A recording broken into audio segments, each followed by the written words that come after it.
Hey everybody, and welcome to the new Interlude format for Authors and Dragons. I am Drew Hayes. Joining me today is the full cast, including Rick Gualteri, Steve Wetherill, Joseph Brassey, Robert Bevan, and John Hartness. Hi everybody. Hello. Hey, Hey everyone. Yeah. Hey guys. So we wanted to take a moment and let you know that we are changing up our Interlude formats. We have heard your feedback that you do like the question engagement, but you don't necessarily need a full episode of it for when we have to do a filler. And to be honest, this is just sort of we're all burned out from the holidays, me especially. And so, we're doing an interlude, but since we want to give you what you want, we have decided that instead of doing our Q&As for these, we're going to just make them blatant fan service. And for this format, we are giving you one that has been requested a lot ever since we started doing other non-D&D games on the channel. So for this interlude, we are going to be playing Cards Against Humanity as the Authors and Dragons team. Yay! Whoop, whoop.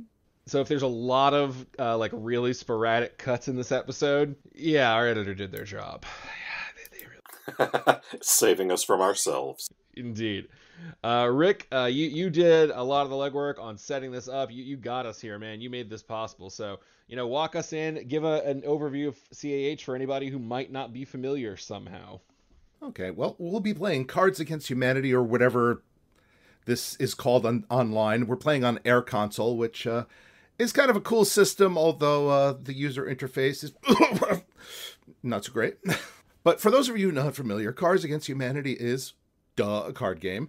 And the general idea is to give horrible answers and for people to vote for what they either like the best or what they think is the funniest, which most likely is what they think is the funniest.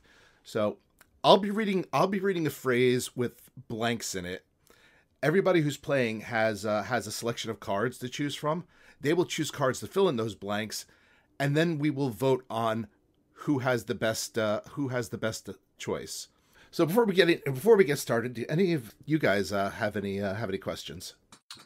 What are the drinking rules? What an excellent question, Joseph Brassey. What an excellent question indeed. This has nothing to do with me not getting it the last time you explained it. Nothing at all. So I might have used shorthand that makes sense to me, but not to everybody directly outside my sphere of social influence. A frequent drinking game that me and my friends will throw in when we're playing anything where there's one significant winner is the Ricky Bobby rule. If you ain't first, you're last. Meaning everybody who is not the winner of a given round drinks.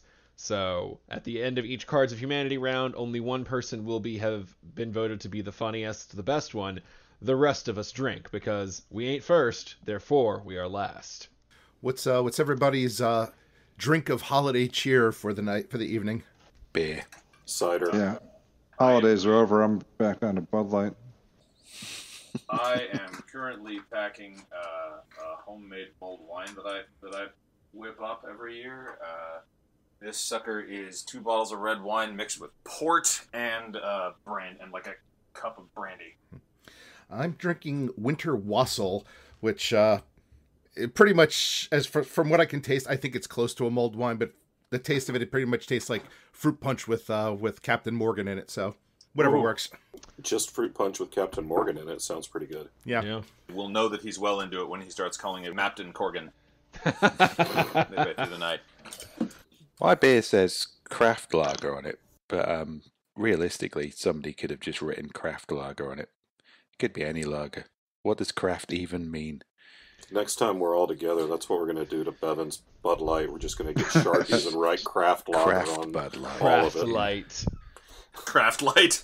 I had a Shiner Light this weekend, and I was like, this sort of feels like Craft Light. I love Shine. Just put an umlaut over the U. But Bud Light, the beer of choice for Dick Jokes Couture. Just drop a big chunk of licorice into the middle of the brew and just go, it's not beer, it's salmiakki. Oh, God. I'm rocking a pink lemonade pre-made margarita mix because it was at the new liquor store that opened near my house, and I bought a bunch of weird shit they had. I got that, I got spiced cider, and I got blackberry mead. And so far, only the blackberry mead was not a mistake. Man, you're craft as fuck. Hey, you gotta try weird shit if you want to find hidden gems. I gotta stick to the Sharpie method. Hence why all of you listeners are listening to Authors and Dragons. Trying weird shit. Ooh. Well done. So wait, has everybody played has everybody played Cards Against Humanity before? Is that a foregone conclusion, or is anybody stepping into this game for the first time? I've never played it sober. I am stepping in for the first time. Really? Steve is the card virgin. How? I don't know. I think They don't have humanity in England. They conquered it all. the cards are essentially for cowards. So we just like to, versus humanity. Cards. Yeah, I was going to say the age of British expansion. That was the against humanity part there. I'm falling a little behind on the live blog tonight, but this is an interlude, so You don't even have to do a live blog. Yeah, there's no reason for the live blog. I'd say. fuck the fans. I don't know that we told them it was game night. Oh right. Stop putting some random shit about the British Empire up and just see if they catch on. We might be safe. I mean, honestly, it's not that far off brand for us. People just think Steve's drunk Facebooking again. No, I'm quoting him on this one. Well, shall we kick it off, gents? I feel like we're all ready, listeners. I hope that you are ready. Let's see, anything else? Oh, can't forget to shout out our sponsor for this interlude, Broyo. It's Froyo for bros. Yo. I desperately want that to be a real thing. Yeah, I know. I would have a refrigerator full of that shit. I think it's just semen. Oh man, I take back what I said about it. Damn it! It's for bro, not from bro. it's all about the marketing, Bevan. Don't bring us it down. could be for bros It can from be for bros. but probably for a more limited selection of bros. This is why I write craft on my dick with a Sharpie. And this game thinks it's going to make us be horrible people. It really doesn't know what it's biting off. It's Authors and Dragons Against Humanity. Yeah. Or Thursday. Have we started playing yet? Is this... Well, let's kick it off now. Everybody has their phone in front of them? Yes. When using Air Console, you make the choices via your phone, and your screen pretty much just sits there doing nothing. All right. So our first entry is, Dear Abby, I'm having some trouble with blank and would like your advice. Do, do, do, do, do, do, do. Do, do, do, do, do. Do, do, do, do, do. We can't have dead air here. That's called bad radio. All right. What the flying fuck? Here I we think go. this is worse. Number 1. Dear Abby, I'm having some trouble with a snapping turtle biting the tip of your penis and would like your advice. By the Abby's tip penis. of Abby's penis. Number 2. Dear Abby, I'm having some trouble with a great big floppy donkey dick and would like your advice. Wouldn't we all? Number 3. Dear Abby, I'm having some trouble with having sex in the PE equipment shed and would like your advice. Number 4. Dear Abby, I'm having some trouble with drinking 10 5-hour energy drinks to get 50 continuous hours of energy and would like your advice. This is spam. Number 5. Dear Abby, I'm having some trouble with filling every orifice with butterscotch pudding and would like your advice. This is pretty straightforward. And number 6. Dear Abby, I'm having some trouble with enormous Scandinavian women and would like your advice.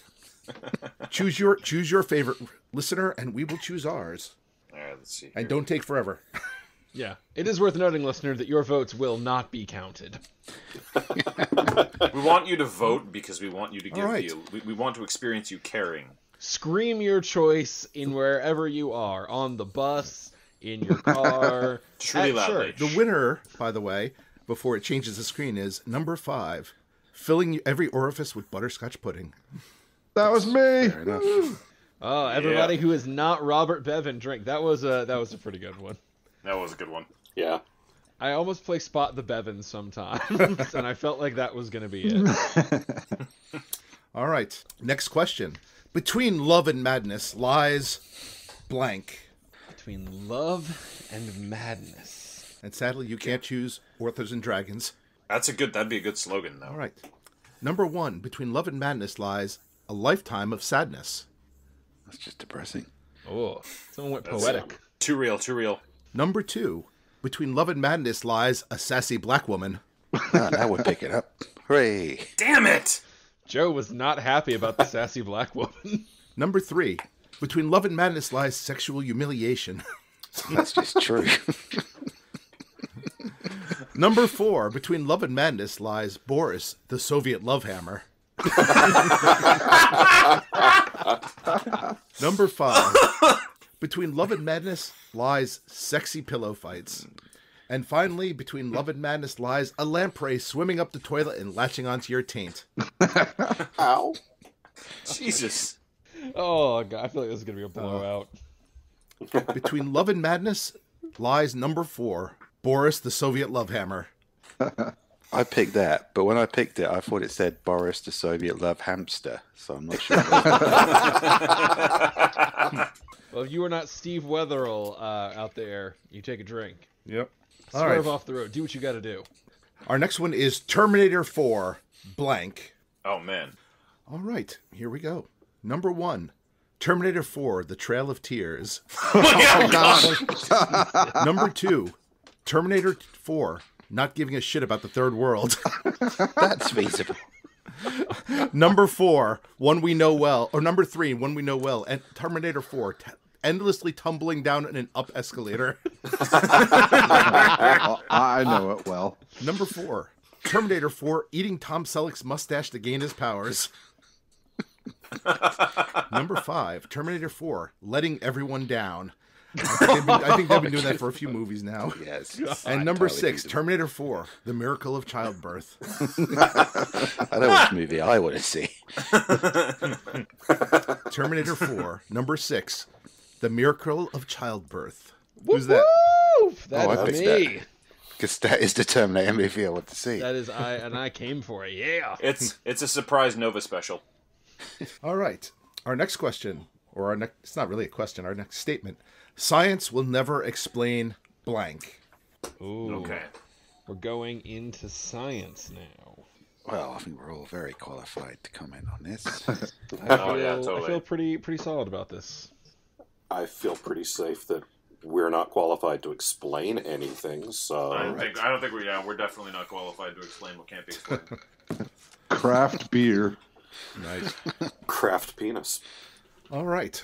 Let's go through the answers. Number 1, science will never explain my harem of scantily clad women. Science can't explain it. I think science's explanation is a lot of money. Yeah. And it's too powerful. It's the craft penis ploy. Yes. Craft You penis. have hired models to film on your set. Also, maybe you've cast spells on your dick.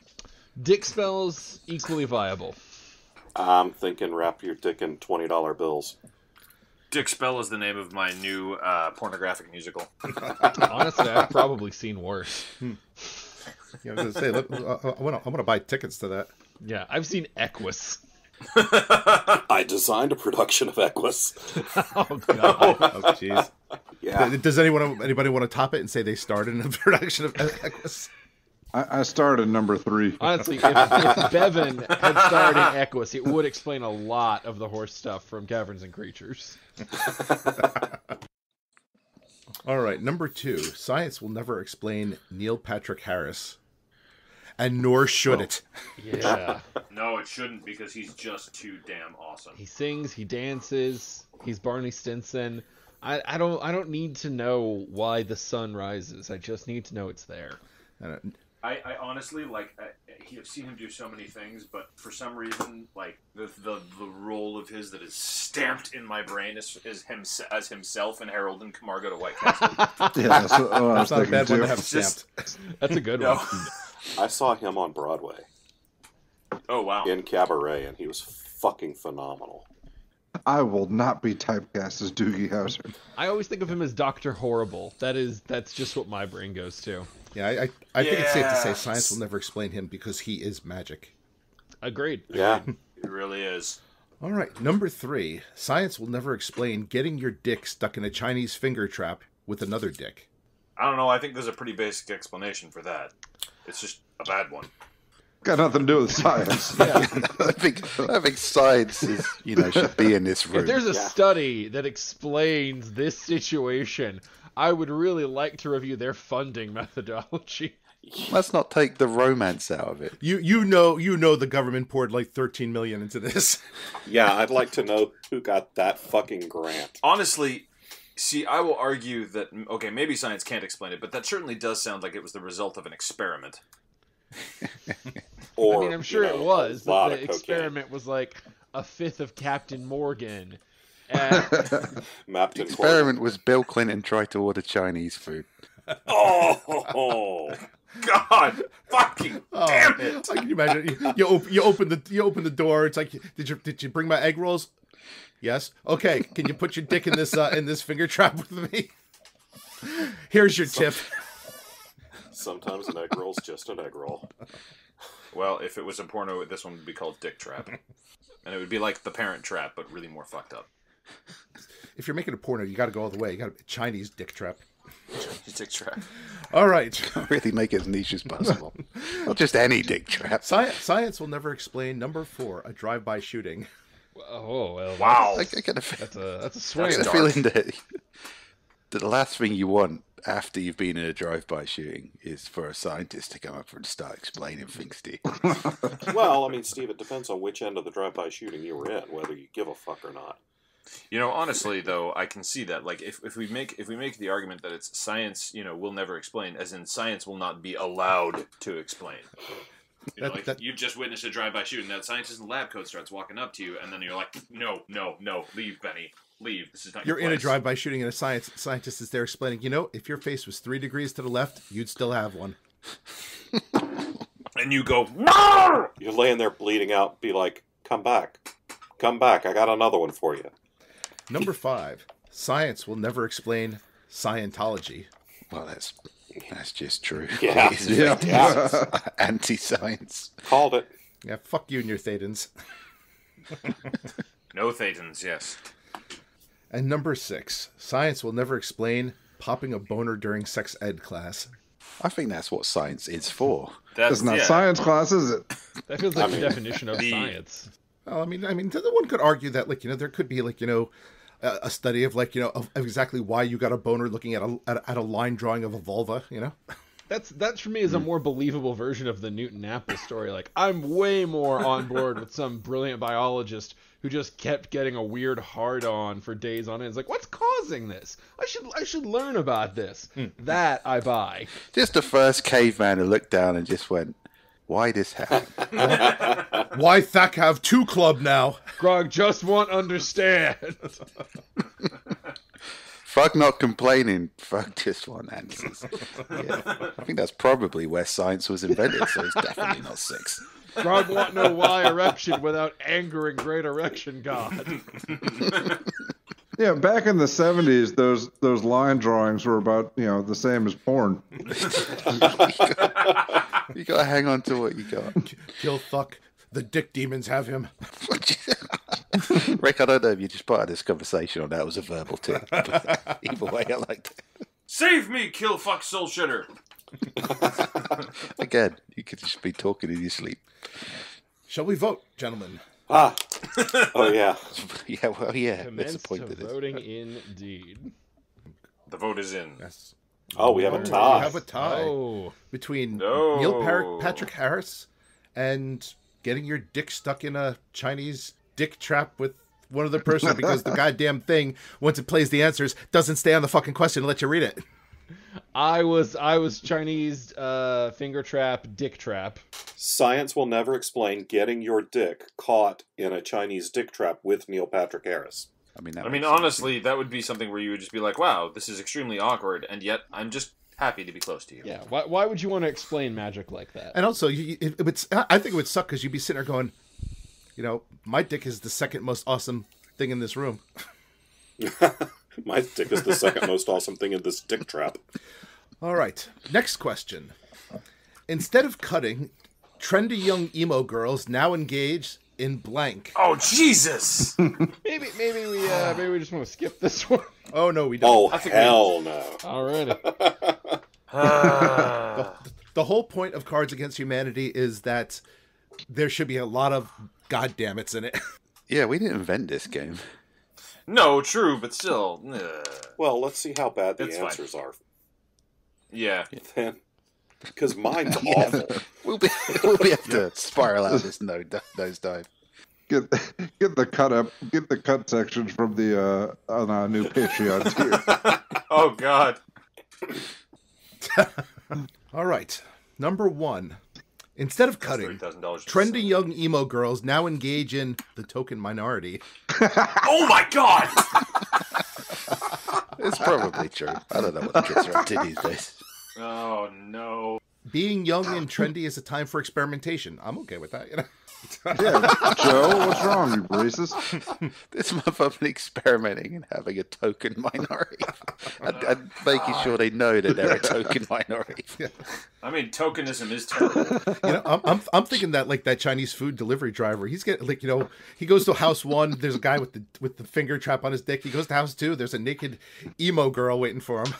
Well, that doesn't sound too bad. I mean, swings and roundabouts. That's like a really fucked up version of the, you know, 2 guards at the doorway. One always lies, one always tells the truth. One's always got his dick in a finger trap. The other one's always a young emo girl. If any Pornhub producers are like are listening to this, we want to see that movie. And we will option the film rights to this podcast. Authors and Dragons presents Black comedy porn. number 2. Instead of cutting, trendy young girls now engage in the Google. I bet they do. Oh, that almost might be too real. As an old person talking about young people. Always with the Google. The Google. It's Yeah.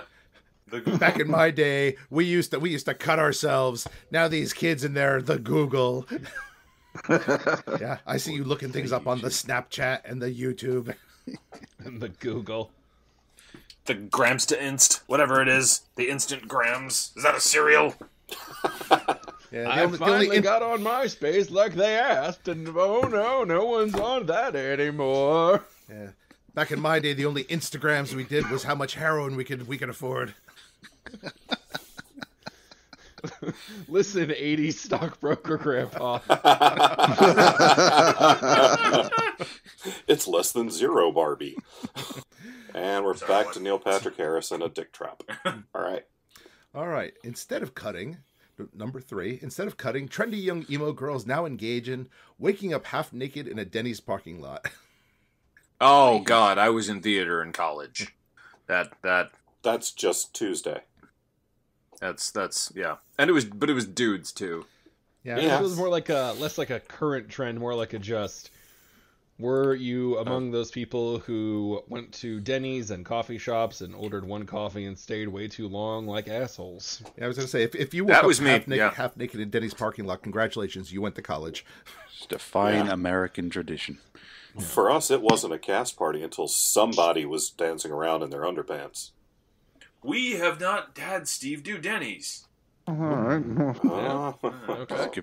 Or Denny's Waffle is the House. guilty pleasure. Yeah, Denny's is like the guilty pleasure of America. You don't go to Denny's. You end up at Denny's. Do I have to wake up half naked in the parking Oh, lot? you It will. helps. To get the full It experience. helps. Having eaten at a It few just Denny's, happens. it helps. You're basically gonna shit hollandaise for 3 days. Nice. I think the last time I was at Denny's, a stripper bought my dinner. Now, if you shit half naked in a Denny's parking lot, Well, then it's an episode. Oh, If I'm half naked in a Denny's parking lot, I'm gonna be shitting myself.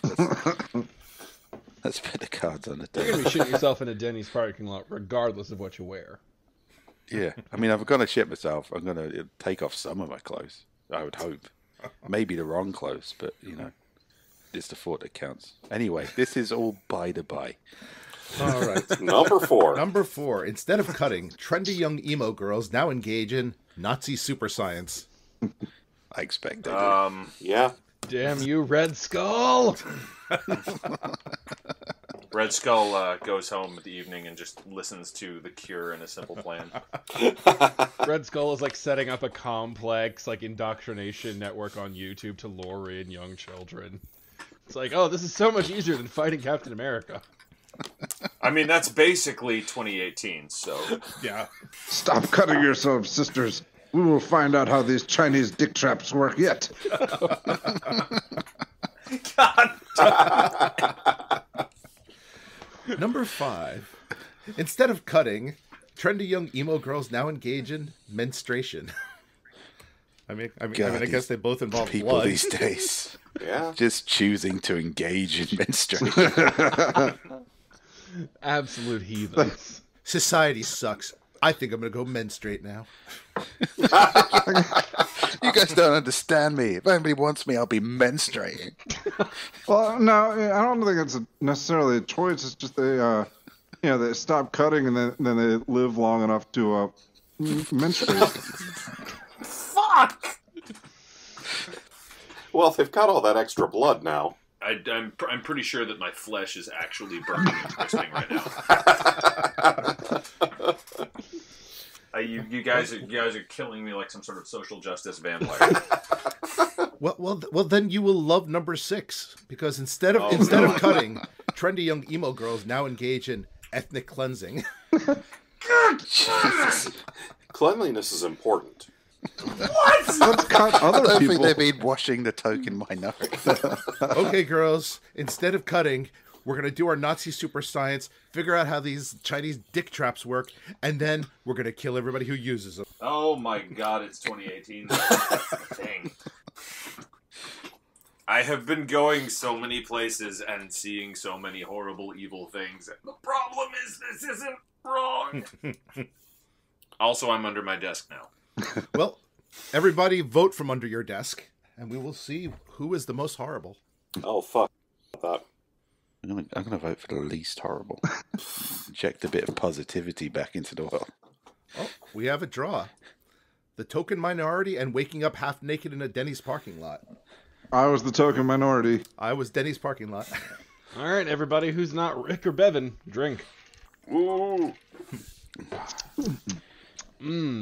That is not going down well. There's Pink lemonade margarita was definitely a bad call. Oh, I thought you were gonna say now everything tastes wrong after that last question. All right. So the question for this one is, what is Batman's guilty pleasure? Chinese finger traps. What is Batman's guilty pleasure? Go for it. There's some like context-dependent ones I can choose. All right. Ah, Number go with that 1. What is Batman's guilty Jesus. pleasure? Number 1, altar boys. Bevan. Find the Bevan. Oh, I mean that you can, if they're gymnastic altar boys, you can make a pretty good case for it. I was going to say, where do you think he gets his pool of robins from? Yeah, he's churned Yeah. through enough sidekicks that like you could definitely make that a legitimate. You can leave all the implied molestation stuff aside, and that still kind of works. Oh, Yeah. I was Christ. going to say, the reason the Joker killed Jason Todd is because he begged for it. My hair is literally burning now. Oh, what's that? That's the smell of Joe's flesh just crisping right at the moment. Okay, alright. All right, number Where you 2. going? What is Batman's guilty pleasure? A balanced breakfast. Yeah, normally Batman's just like wailing out on fucking Pop-Tarts and... Well, here's the thing with saying he's got like, what's his guilty pleasure? His normal life is beating the shit out of people every day. Specifically poor people. Like, Batman's going out... Poor, desperate people. It's Oh, feasible that he gets up and Alfred's like, so Master Wayne, do you want to go and beat the shit out of some homeless people? And Batman's like, nah, I'll just have some fucking muesli, Alfred.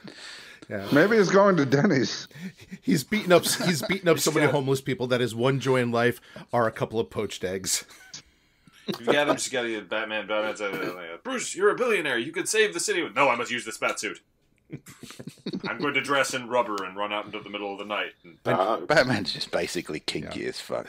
I need to stop the Joker, but first, some French toast. I mean, I guess if he's Waffles. awake at breakfast time and just having a meal, that means he took the night off from Batmaning, maybe? You know, actually, there's a good possible story arc in here of, like, Batman on patrol at night, and, like, and then finally he gets to eat his eggs at the end of the night. So it's Hudson Hawk, but Batman. What would be a great Batman comic book storyline is it's just Batman going, you know what, Alfred? Poach me up some eggs. And it's just panels of him eating these eggs, but every other panel is somebody getting, like, knifed by a mugger. God, that's great. I'm available for hire, DC. That would be... And That like is- the that whole is- that- time that's Alfred's haranguing him for being Batman too much. And then you've got like, God damn, that's like Scandinavian comedy level dark. People sticking needles in their arms and vomiting blood and dying, and the Scandinavians are just like, this is very funny. Well, after Batman tells somebody to Lego his ego, his next guilty pleasure is number 3, Robert Downey Jr. I don't know if that's a guilty pleasure. Oh, come on. I let's don't be think honest. anyone can. Even DC Batman's more of a Marvel fan. Yeah, he's watching Iron Man going, God damn it, why can't I get this? Yeah. Why won't they just hire a director who's better suited for the characters? I am vengeance. I am the knight. I am going to tap that ass. I swear to God, like I hated Superman in 1, and now I'm best friends with him. This makes no fucking sense. Oh, I'm gonna go swing some ropes.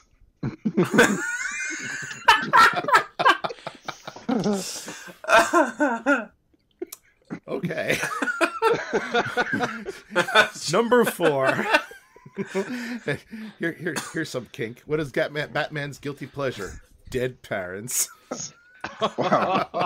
It's not been often thinking you about get a it. card that's so perfect. I know. That is pretty spot fucking on. He gets so like the thing is he's been thinking about it and raging about it so long that Bruce Wayne actually can't get it up unless he's thinking about his He's dead like, he's like, I'm parents. so sad my parents are dead, but I'm so hard too. It's just like he's getting it on with Selena Kyle, and it's just like what are you thinking about, Bruce? And he's just like, dead, He's like, no, dead parents. I'm gonna call you Martin tonight. Just lie there and don't move. Alfred, fetch the urns. I'm gonna put these string of pearls around my neck. I need you to pull it at just the right moment. It'll snap. It'll fall over. Don't worry about it. And he could really linger on them hitting the ground for a minute. That's my climax window.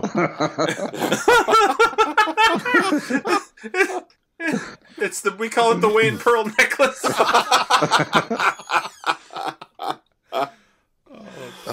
Well, I think, like, in terms of, like, the most probably correct answer, I think we found it.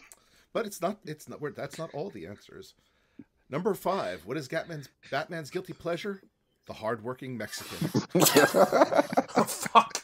Well, he didn't build that Batcave by himself. And he certainly didn't do it, on the books. So He's like, Yeah, come makes sense. on, Pablo.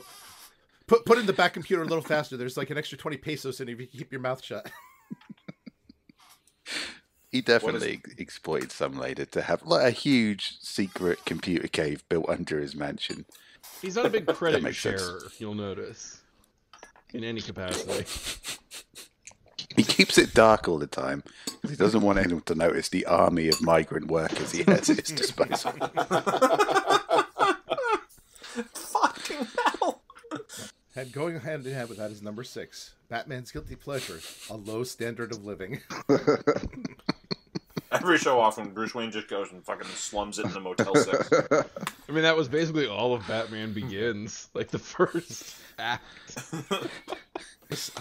Bruce going around the world living as a criminal is the most hipster thing anyone in the DC universe has ever done. Fucking poverty tourist. But I think it went beyond that even to because that was before Batman. But I think I imagine him like he beats the shit out of somebody, and it's like, not only did I beat you and you're going to Arkham Asylum, but you're still poor.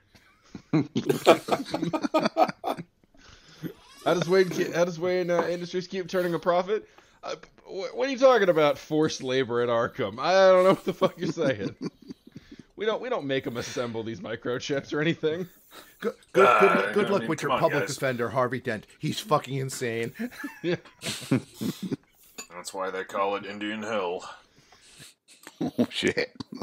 Greg's defense. What? No. You get the psychopath with the scarred face. All right. Welcome to Gotham, motherfucker. I think this one might be an easy one to vote for, but let's do it anyway. I don't know. There were a lot of good Yeah, I know. contenders in this one. There truly were.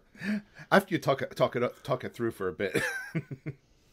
And Clear winner. the dead parents win. That would be me. Parents. I mean, nothing else could. That was too fitting. Yeah. Not to win. Wait, your mother's name was Martha too? Yeah. Sometimes your name is Arthur and you're walking past a sword stuck in a stone, and that's what happened with that car. Yep. I thought you were going to say sometimes your name is Martha and Batman's walking past you. And then you wind up with a quote-unquote sword stuck in your stone. Oh my God. All right. Our next one. Anthropologists have recently discovered a primitive tribe that worships blank. Number 1. Anthropologists have recently discovered a primitive tribe that worships all-you-can-eat shrimp for $4.99. Okay, look, guys, it's all fun and games, but, like, it's my family. I can make the jokes. It's not cool when the rest of you do it. Yeah, I was going to say, this sounds like anthropologists have recently discovered a primitive tribe of Druze. Yeah. It's called Texans and Cajuns, and yeah. Oh, God. We love a good shrimp, but we'll also just fuck up a lot of bad shrimp. There's the casinos of the Mississippi Gulf Coast. That's where my mind went. I was like, sounds like anthropologists found Gulfport. I've been drunk at so many of those fucking Biloxi buffets. I lived there for like 6 months. One of my friends from Louisiana was like, you want to know the secret of Cajun cooking? It's needing to make something tasty out of shit materials. Oh, yeah.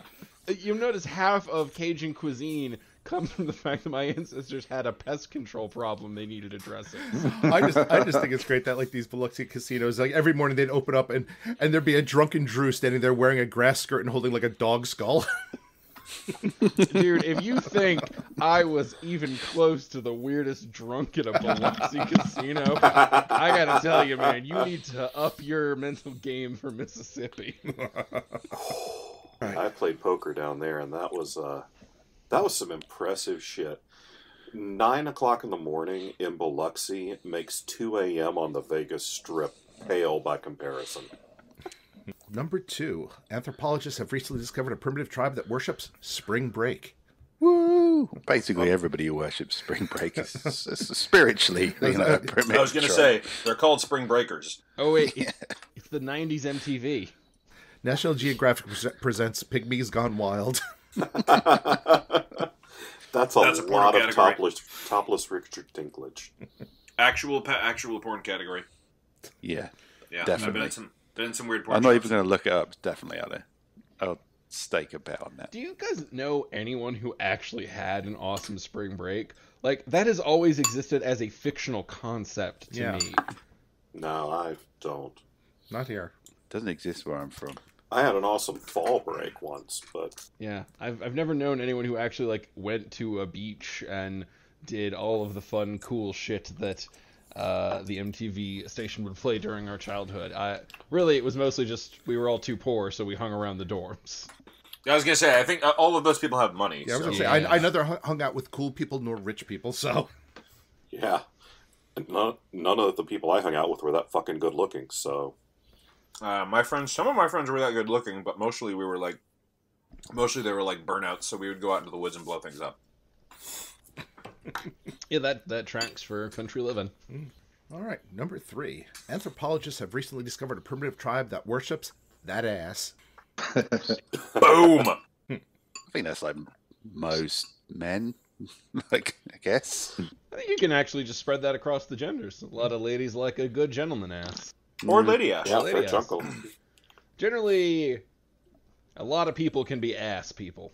Yeah, but, I don't see them, like, performatively worshipping it as much, I get the impression that the people building totem poles, I just get the impression they were definitely dudes. You were not on Tumblr before it closed, were you, Steve?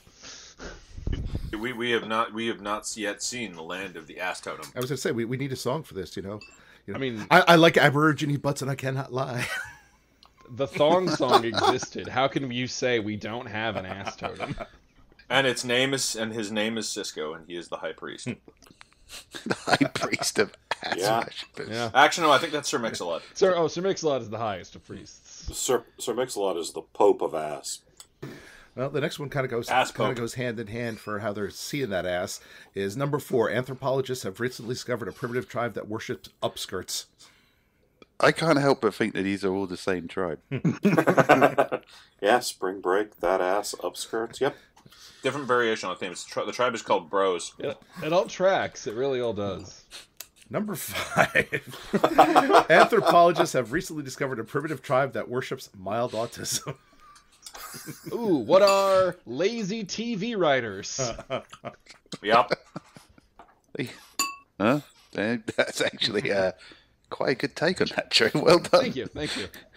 Yeah, I'm not sure we can top that one. So, number 6. Anthropologists have recently discovered a primitive tribe that worships John Wilkes Booth. Can't be that primitive. Oh, now we're back to Lower Mississippi. I was gonna say, there's an entire culture of those people. All you can eat shrimp and John Wilkes Booth. Oh my god. That really does sound like Gulf Port. All right, let's vote and move on to the next one. Votes cast. Yeah, I didn't think that would be a contest. Yeah. All right, I was that ass. So All right. Everybody who is not me, take a drink. I'm going to take it because I can. Oh, shit, we got a triple one here, guys. Whoa. Oh, I don't know if I can handle this. Means we lose, we take 3 drinks. Yes, my 3 wishes will be for blank and blank and blank. Oh man, that is a wild one. Woof. That's gonna go bad places. It's 3 opportunities to be terrible. Oh, man. I just wasted 3 of my good ones. I had a bunch of, duds. Yeah, I shuffled especially for this one. It's a tough one. Just getting them in the right combination. All right. You can, shuffle once. Yeah, I once. wasn't able to shuffle again. Yeah. Oh. Yeah. Well. Well then. All right. All right. Well, number 1 is my 3 wishes will be for Axe body spray, full frontal nudity, and making a human centipede. You know what? No matter how you slice it, that's a fucking wild night. That feels at least consistently from the same person. That honestly, I look at that and I think, damn, there's an entire archetype that hasn't been explored. The bro necromancer. There's a fanfic about this. There's a slash fic of some fucking supernatural fucking thing, and this Guys! Necromancy! I made a human centipede out of guys named Brad. Bro, the beer's gone flat. Oh no, it hasn't. Sorry. Oh, bro, it hasn't. A lot of people wouldn't have gone back for that joke. I did, and I don't regret it. This is Brett, Lord of the Dead. Down here in the halls, the party never stops. He can raise any crowd. Oh man, necromancy. I was going to say this. I think this needs to be a Shingles story at some point. I think most of these can be I'll a write single it. story. I'll fucking write it. All right, number 2. My 3 wishes will be for my robot duplicate, anal beads, and Vikings. You know, I know people who've done that. I feel like they're shopping at sort of out of a Wish Walmart, kind of checking off multiple life boxes here. I think they've kind of derailed themselves there because they've got a robot duplicate and anal beads. Unless the Vikings are just watching, I mean, it's just going to complicate the whole robot duplicate situation. I just figured they're at like some sort of joint Asian Scandinavian sex club. I mean, I guarantee you can get that in Singapore. Yeah, I know. Somebody's got to have a fetish out there. It's like, my fetish is to watch me being fucked with anal beads by Vikings. Except not me. Right, no, that makes more sense. Well done, Rick. You've puzzled that out for me. Wow. Yeah. That's deep. I'm just going to be over Like here the in the anal corner beads. rocking back and forth. While you watch a robot duplicate. Oh fuck. Number 3. My 3 wishes will be for Natalie Portman, a bleached asshole, and a bag of magic beans. Holy God. That sounds like damn. a hell of a night right Shit. there. That is Oh my damn. some strong choices being made. That is how you get Jack in the fucking beanstalk. That is a person who knows what they want to ejaculate to, and has been holding on for this moment all their lives. Like, the genie barely got the spiel out, and they were fucking going. Yeah, I know the drill. This is that moment when, like, the shittiest situation imaginable in the movie has come to pass, and then all of a sudden that weird total freak from the back of the group just steps forward and goes, "My time has come." Bend over, Natalie. The beads are going in. I was going to say, Drew. I think you have the plot for Secondhand Curses too. Oh, I thought it was going to be Clammy Hands Edgar Saves the Universe. Here, let me put on my kilt, Natalie Portman, and let's climb up this this beanstalk. Oh yeah, what do you think about that white hole? Again, I'm sure this slash fiction already exists on the internet. Check out Yeah, this one seems pretty normal to me. check out my white chocolate starfish. My 3 wishes will be for lesbian schoolgirls, Jewish fraternities, and a slightly shittier parallel universe. It felt like freedom. It's just a shit parallel universe where you have the lesbian schoolgirls, the Jewish fraternities, but everyone's just they're all just sitting around awkwardly. Well, no, No, they're partying. I have known some. I'm sorry, I'm not going to go into what I was going to say the reason it's a slightly shittier parallel universe is because your SAT scores weren't good enough to get into that school. Yeah, I've gotten fucked up on Manischewitz before, so they're partying. It's a shittier parallel universe where the lesbian schoolgirls are partying with the Jewish fraternities, but you're not there. That's it. Exactly. That's a terrible thing to wish for. Really, that's happening to me right now. And I don't have to wish for nothing. Somewhere This there are is lesbian the schoolgirls horrible partying with a timeline. Jewish fraternity, and you're the goy on the fucking podcast with us. Alternate universe Steve, he's living the life right now. Yeah, the Steve Prime actually has a goatee, and when he passes on, he looks at regular Steve and just goes, "Fucker."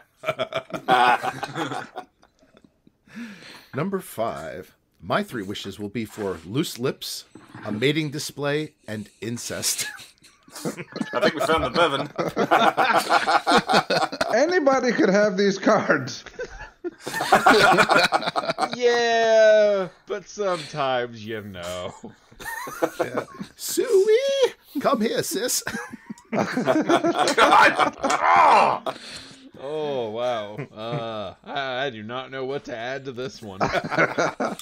Number 6. Number 6. My 3 wishes will be for Grandpa's ashes, dick fingers, and the entire internet. I don't know. I think that's Bevan. Never mind. And now the entire internet will watch as my dick fingers probe dear passed on Grandpa. Again, definitely someone who came into this wishing situation with a fucking game plan. Yeah, to be a fucking YouTube sensation. Like the I got genie one was shot sitting to here be going, famous. whatever you wish for, it's going to come back to you in 3. And then they heard the wishes and said, I can't top this shit. Listen, fucking market saturation, niche markets, you want to go viral nowadays, you got to do something extreme. Pass me Grandpa's ashes. Time to put these genetic monstrosities to use. Alfred, fetch the herbs. Watch while I draw pictures in Grandpa's ashes with my dick fingers. Oh, it's like Bob Ross, but in hell. You know, it'd be worse if Grandpa left this in his will as his last request. This is what I want to have happen when I'm gone, sonny boy. Jimmy, take those special fingers of yours and rub them through my essence. Listen, if you're ever in a situation where you get 3 wishes, you promise me you'll do this. Yeah. Promise me! You may be tempted to wish for gold, but some things are priceless. I promise, Grandpa. And then we have the title drop. Ashes of Dick. online. Oh God. All right, Voting, vote. voting. Is voting basically a formality for this one? Ooh, we have a draw. Another between tie. Axe Body Spray and Natalie Portman. All right, Joe, you were right the first time. Oh, I okay, did the gotcha. first one, Yeah. and I wanted the third one as soon as I heard it. All right. And our next question is, why am I sticky? My mind flashed to the naked Denny's parking lot wake up. Yeah, I know. That Where was would have that been a one, great buddy? one. that would have for been this good. one. But John, number you one. had time to wash your hands. All right. Number one, why am I sticky? Sex with vegetables. A little, Well, maybe a Karen. little literal. I suppose It's the Cantaloupe. bok if that exploded bok- on you. the bok choy is so tasty. Eggplant gets isn't everywhere. fucking fruit like a thing for some Yeah. people? Yeah. Oh, it's bound to be true. Let's. I mean, I just assume the answer to that is yes. I kind of assume there's some thing for like fucking every sort of inanimate object. There's not a thing on this earth that hasn't had a dick on it. I also think that it's probably a decent-sized portion of our audience.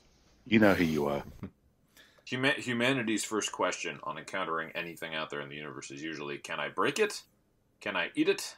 Can I fuck it? Or can You I have smoke those it? completely out of order. Some combination of all four. All right. Yeah. Well, This was the predecessor to Jack-o'-lantern. to any of our listeners out there, get that avocado off your dick.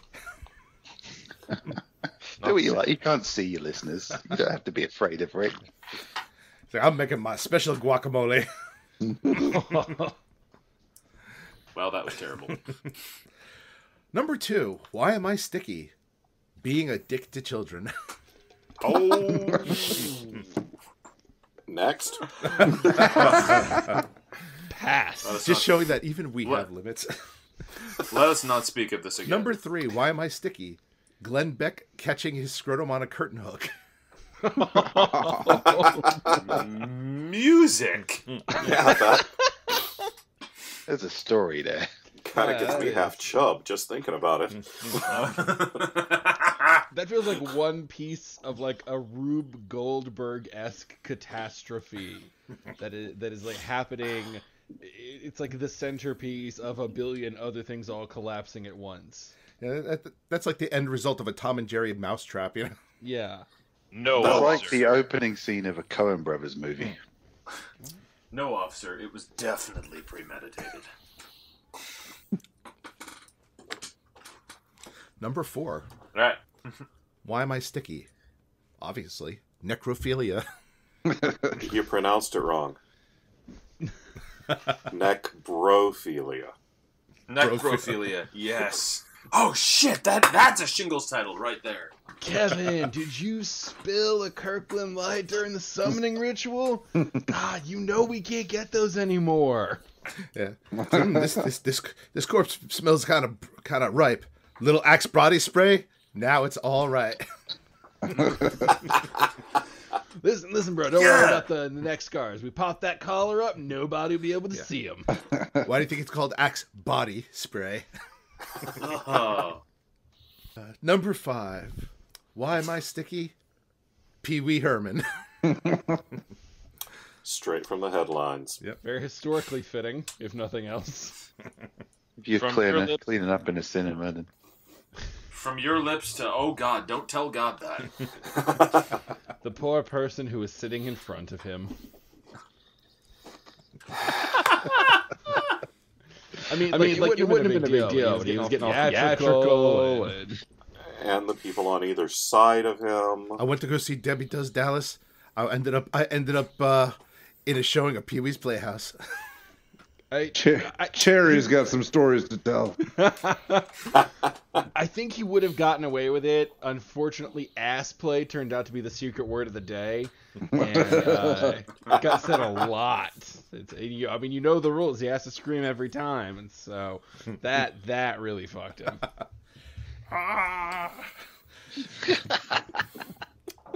What's the word of the day? Fisting. Analingus.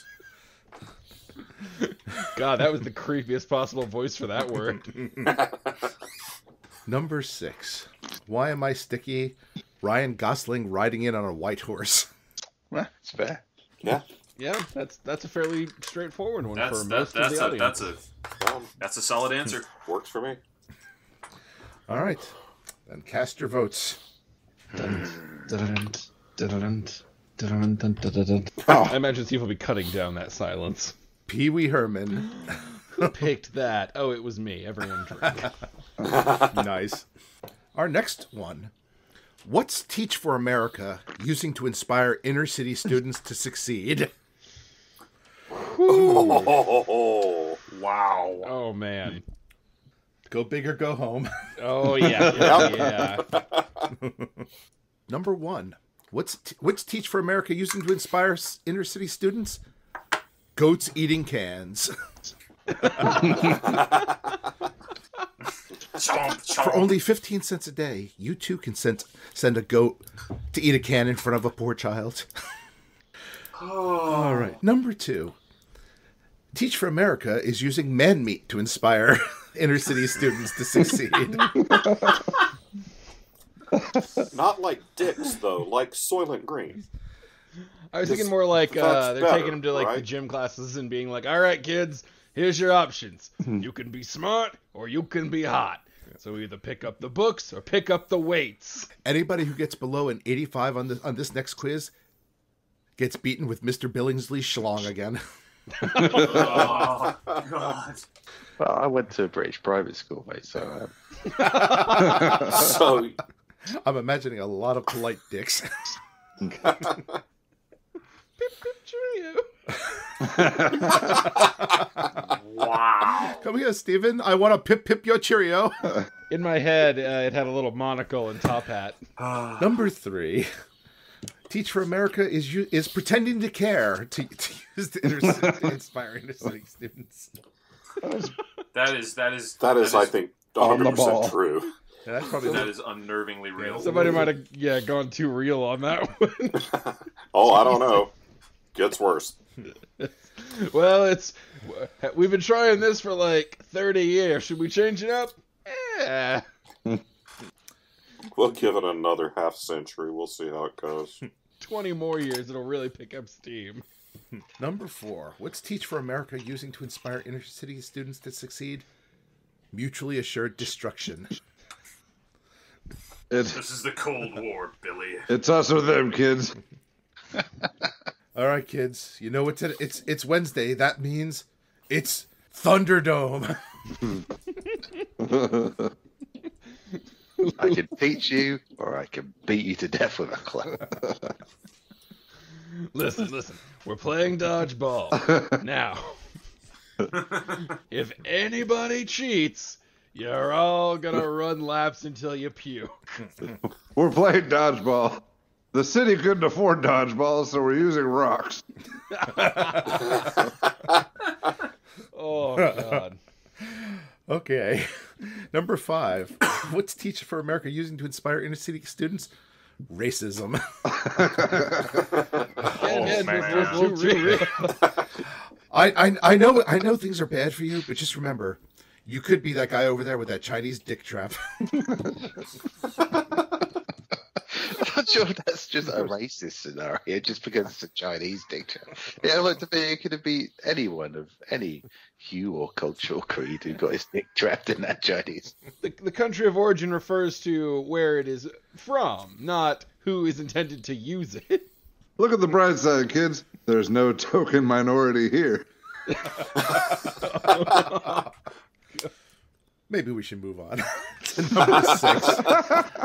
Teach for America is using Toni Morrison's vagina to inspire inner city students. Holy shit. I don't know who Toni Morrison is. I don't know either.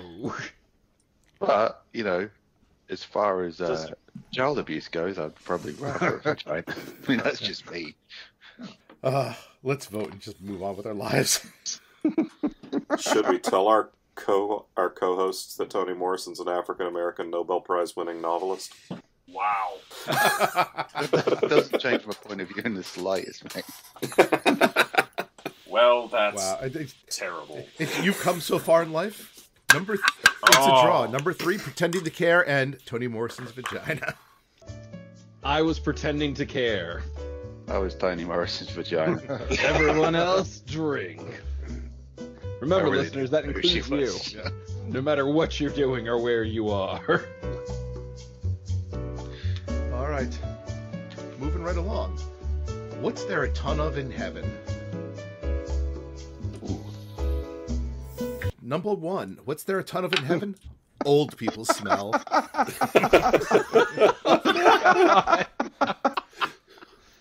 makes sense. That is genius. If we're assuming heaven plays by standard religious rules, that is most of their audience. I smell mothballs. It must be heaven. What's the old saying? Heaven for the weather, hell for the company? I thought it was hell for the house band, but sure, whatever. Don't worry, Drew. I'll save you a seat next to the stage. Oh, yeah. Number 2, what's there a ton of in heaven? Teen pregnancy.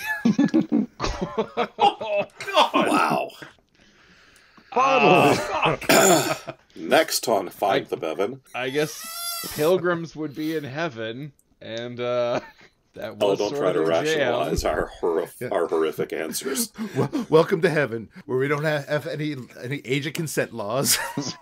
Oh, Finally, I'm in heaven. I can commit all the horrific sins I've always liked. I mean, that's the point, isn't it? I'll be good down there.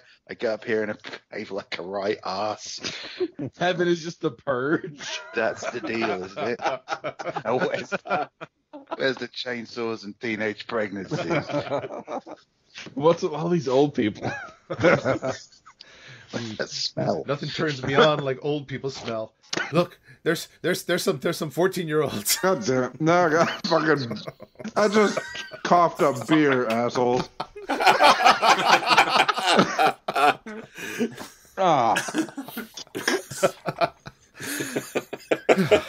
Number 3.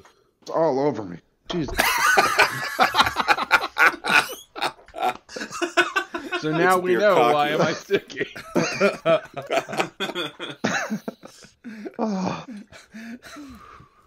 Number 3, what's there a ton of in heaven? Oompa Loompas. I'd hope so. Oompa Loompa doopity dell. I see a little child is going to hell. I want to be doing my own factory labor in heaven. They're all there to sing those fucking judgmental songs. But I've been good all my life. I'm in heaven now. Where's my slave class? That is the most British thing you've ever said.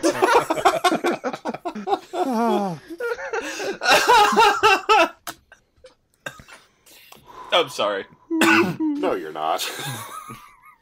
Well, sticking with British. In heaven, there's a ton of number 4, Harry Potter erotica. Well, that shit's inescapable.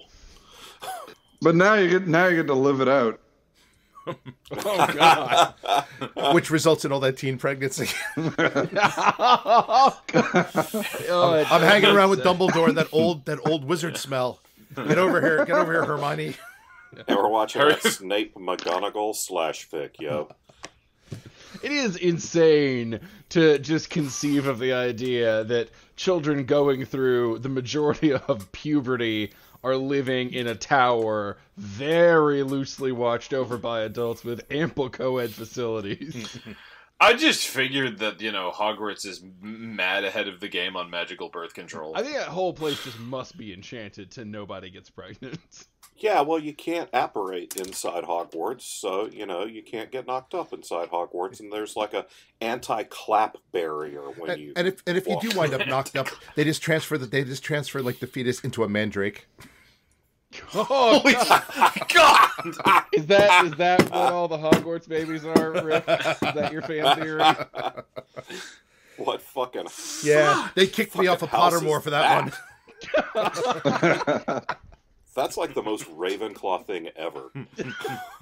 It's practical, but it's horrifying. Boy, it makes it the fact that they deal with that in book 1 all the creepier.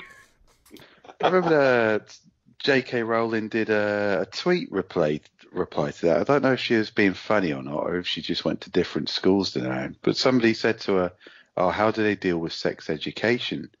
And she went, "Oh, unfortunately, they don't have a lot of formal sex education in Hogwarts, but teenagers work it out like they normally do with mutual masturbation parties." I just thought, fucking hell, JK. Either you've got a dark sense of humour, or you went to an even weirder school than I did. Harry, there's a troll in the bathroom. I don't care. I got to rub one out. There's a troll in the dungeon. That's code for I need an abortion. Fuck! God damn! Wait. Yeah, what do you, So what do you mean when Dumbledore said? Really used for? Number 5. Let's just give us a minute. Oh, sure. I was trying to give you a good out, but if you got more, hit us with. No, just to recover. If there's a lower bar you can set up more, I'm more than happy to hear it. No, I just think the bar's on the ground, and we should all just look at it for a minute and think about what brought us here. The password to Dumbledore's office this week is lollygrumpin'. Number 5. There's a ton of uppercuts in heaven. Yeah, I buy into that. Get there, and I really angry like old that. grandpa is waiting for you. See, if you follow, there's a theological theory called ultimate reconciliation, which is the idea that everyone goes to heaven because, in theory, an all-merciful God can, find a way to redeem literally any soul. So maybe he just fucking uppercuts them a bunch, an uppercut for every sin. God is just an endless Ryu. I like to think it's the Oompa Loompas who get just a magical uppercut ability to balance things out for all the shit they took in life. Yeah, exactly. Seven just being uppercut in the dick by Oompa Loompas for an indeterminate amount of time before you belong there. Yeah, Paul Potts' soul dick is basically mush by now. Well, it's heaven for the Oompa Loompas, not so much for the people in that part of heaven. Yeah. Can we go back to the part where I go to hell and sit next to the band? Because if it's go to hell or get punched in the dick by an Oompa Loompa for every sin I've committed, You get to heaven, they're like, yeah, the Oompa Loompas used to do all the work, but then there was the uprising. Now they just punch us all in the dick day after day. Uppercut rising. Now they're outsourcing their dick punching. Oh. And finally, number 6. What's there a ton of in heaven? Spoilers. not like shit about stories, but the ones that go on the back of cars, like in Tokyo Drift. Oh, I thought it was going to be like, you're reading your Harry Potter erotica and the Oompa Loompas just keep walking past going, yeah, Dumbledore dies. Oh, thanks, Rick. Oh, God. Shall we vote? Shall we vote? Let us vote. Oh, God. Oh, boy, this is a tough one. Yeah. This truly is a tough one. Well, there's good options everywhere. Yeah, it Apparently it wasn't Number that 4. tough. There's a lot of Harry Potter erotica in heaven. Boom, drink, bitches. well done, Joe. All right. Mastodon, pterodactyl, triceratops, saber-toothed tiger, blank. For anybody who wasn't the right age for this, this was the Power Rangers call out as they were summoning their mech Zords or their powers or whatever. Wasn't they were morphing? Oh. Yeah. All right. Mastodon. Oh, sorry, I should have shouted it. Yeah. I had no fucking idea. Fuck, this. I've got some good options this time. I so thought it was just like dinosaur cheerleaders or some shit. Yeah, that's true. All right. That's good. Number 1. Mastodon, pterodactyl, triceratops, saber-toothed tiger, Gandhi. Dude, you know what? If we're playing Civilization, Gandhi's dangerous. I want to see the If Gandhi you ask mech. the fucking Yeah, I want British, Mecha Gandhi was Gandhi. dangerous. Oh yeah, no. If you haven't played Civilization, generally like you have like world leaders that represent every given country, and the world leader representing India is Gandhi, but the AI that like runs India, if you're playing against it, is ridiculously aggressive and goes through nukes as fast as possible. Gandhi too. So it's like nuclear Gandhi. It's Indira, motherfucker. I like that. It's like, oh no, the Red Ranger's down. That's okay. Summon the Gandhi Ranger. Number 2, Mastodon, Pterodactyl, Triceratops, Saber-tooth tiger, and my gay husband. My gay ex-husband. Oh, sorry, gay ex-husband. Sorry. My gay ex. Why are you calling me? Sorry. implies In my whole mind, there was a different chance for story. reconciliation. Rick's holding out hope. Is the gay ex-husband like showing up like because you're still friends and he's got your back and he's trying to support your new career? Like, is the implied story that he realized he was gay, so now you're divorced, but you know he still cares about you, so he's trying to help you through this whole Power Ranger midlife crisis thing you're doing, even though you're clearly way too old and you're hanging out with teenagers from the fucking local high school, a karate club. Drew, I like to think he's definitely there judging. this is extra funny. No, this is extra funny because the guy who played the original Red Ranger, I think it's Austin St. John, who would be yelling Tyrannosaurus, is now a gay porn star. Alrighty. All right. Okay, then. That is shit I know, and now you know it too. Number 3. Mastodon, Pterodactyl, blah, blah, blah. Lady Gaga. That just sounds like that's so her. Yeah, that sounds like her next album or something. Yeah. To me, That's very appropriate. if there was one human being who you told me, like, just casually happened to own a working Power Ranger mech, Lady Gaga is on the short list of people that I wouldn't buck. Like, I'd be like, yeah, that makes sense. That seems like a thing she would do. Oh, Red 100%. Ranger, Blue Ranger, Ranger fucking covered in dead gerbils. Oh, hi, Lady Gaga. Yeah, I'm with Drew. It's like, you know, I imagine this like this apocalypse where like the only two people who have like, you know, Zords to fight out against good and evil are like Lady Gaga and like Kim Jong-un or so. I mean, in the new Power Rangers movie, wasn't Elizabeth Banks' Rita Repulsa basically just channeling the shit out of Lady Gaga? Yeah, 100%. I like that movie. I have not seen that movie because they recast Rita Repulsa, so that movie can burn in hell for eternity. Oh, well, I know what I'm putting in the mix for Authors and Dragons at the movies. We're just gonna make Steve twitch. It wasn't great in some regards, but it was better than it needed to be for what it was. Yeah. It was not, you know, Actually, no, it was pretty. an Asian woman who's clearly in a different program than the one she's supposed to be, dubbed over by somebody who has no idea what's going on. And I'm not interested in the movie. That's what made the Power Rangers. I don't know why you'd get rid of that element. Number 4. Summon the Judge Judy Zord. Yeah, that actually would be intimidating. That's is intimidating. Just pair it up with fucking Mills Lane. You see Judge Judy coming down at you like, you know you fucked up. She calls it like she sees it. She's got this like giant, like, you know, electro gavel to beat you with. Shock ball. You do not interrupt when I am speaking. All right, and here's the Power Rangers go off the rails at number 5. They're shouting Mastodon, Pterodactyl, Triceratops, but one stops because he's winking at old people. That smell. I like to think he's just summoning the essence of winking at old people. And he turns into a giant creepy eyeball. Just even the monster of the week is like, whoa, I did not sign up for this shit. Every time a giant monster comes out, all the old people in Angels City are like, oh shit, putting the blinds up. Here comes that creep again. One of the Rangers is just smells like heaven. Safe. Is this heaven? It is tonight, baby. Wink, wink. Oh, Rick, you have to do this last one right, the way the question is read. All right. The way God intended. Mastodon, Pterodactyl, Triceratops, Saber-tooth tiger, the homosexual agenda. Yeah. Just like a giant pride-colored fist just appears. I mean, to be fair, original Power Rangers was people in spandex jumping around and doing all sorts of athletic gymnastics and So it's kind of like a pride parade. I'm sure a lot of people had some awakenings watching those very fit people.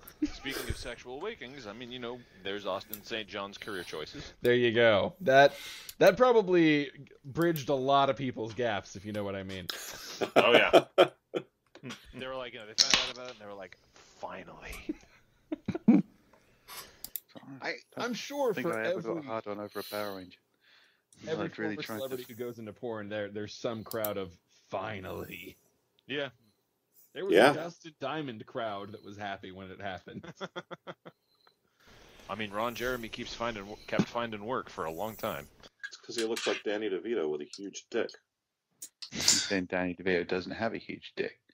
Well, I don't know. Bet he does. Has Danny DeVito never done some sort of weird porn? He had a very weird experimental phase before It's Always Sunny kind of revitalized his career. That seems like that would have been up his alley. It would not, however, have been up my alley. So if he did do porn, I haven't seen Readers, find us the VHS Joe? tape and send it to John. Yes. I was wondering if you knew about this. About Danny DeVito pornography? Yeah. I don't know. I mean, Yes or no? Do you know about it? Oh, do I know about it? No. Pretty sure I know. I'm pretty sure I know. What was the question that you thought I was asking that you were thinking about? Do you approve of Danny DeVito pornography? Yeah, I thought you were asking if I approved of it, and I was like, I don't know, man. He can make his own choices. Yeah, I'm like, fuck, I don't. No one's making me watch it. Does it? From what Wait I a minute. understand, porn is good money. So, In this hypothetical scenario, is somebody making me watch it? I mean, if someone's making me watch it, I guess make the popcorn, and I'll sit there if I've I gotta. was gonna say Danny DeVito porn would have been. Can we just choose that? Can we just all hit 7? Let's vote and move on. Let's vote. But we know in our hearts where the real answer is. Danny I've DeVito's got- pants.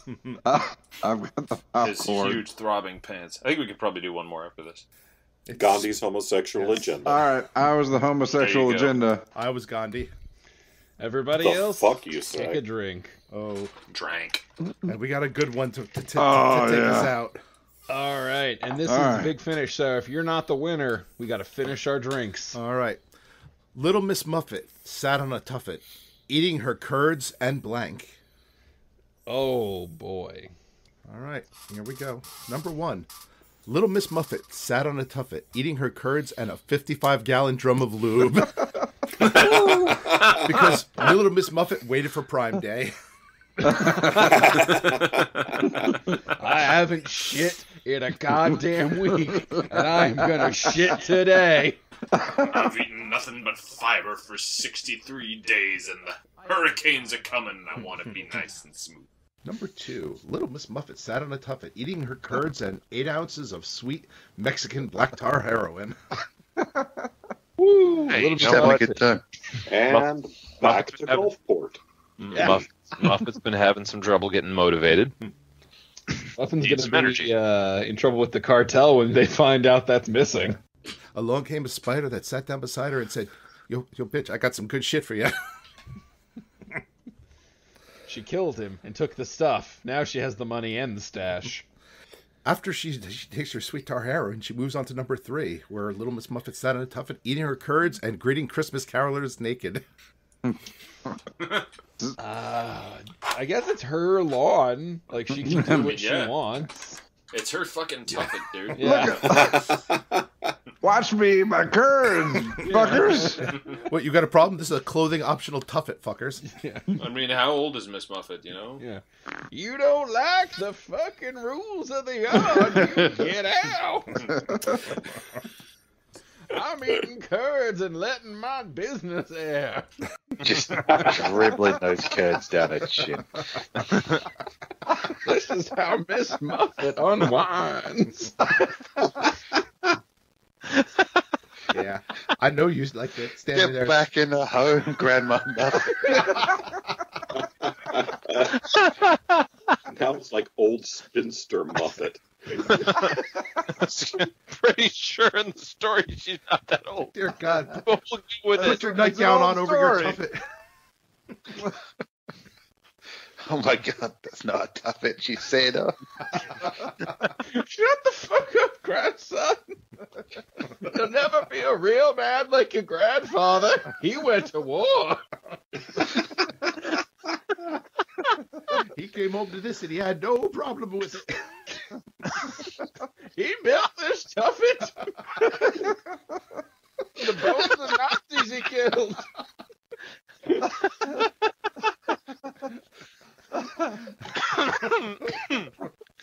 Why are these carolers still here? Fucking preverts with their little singing sings and looking at my business. Number 4. Little Miss Muffet sat on a tuffet, eating her curds and the clitoris. I mean, if she's got that rib removed and she can do like Marilyn Manson do. Yeah. How she wants to party is how she wants to party. You know, most Not people necessarily that hers. never leave Yeah. their tuffet. Little Miss Muffet is a story of sexual liberation now.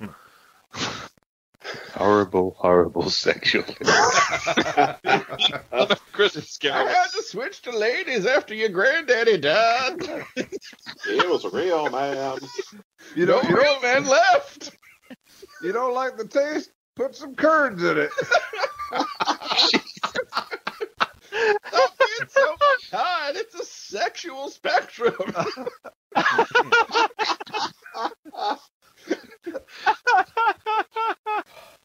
Your granddaddy was a real man. He could jerk another man off and not make it weird. Number 5. Little Miss Muffet sat on a tuffet and eating her curds and hormone injections. God, this doesn't get any prettier, does it? And now I am your granddaddy. I'm old. You want to keep the waterworks functioning, you got to take the shots. The curds make it go down easier. Oh, God. There you go. All right. Number 6, while I can still breathe. Little Miss Muffet sat on her tuffet, eating her curds and deflowering the princess. That feels like the scenario we've already described. This whole thing reads like a narrative.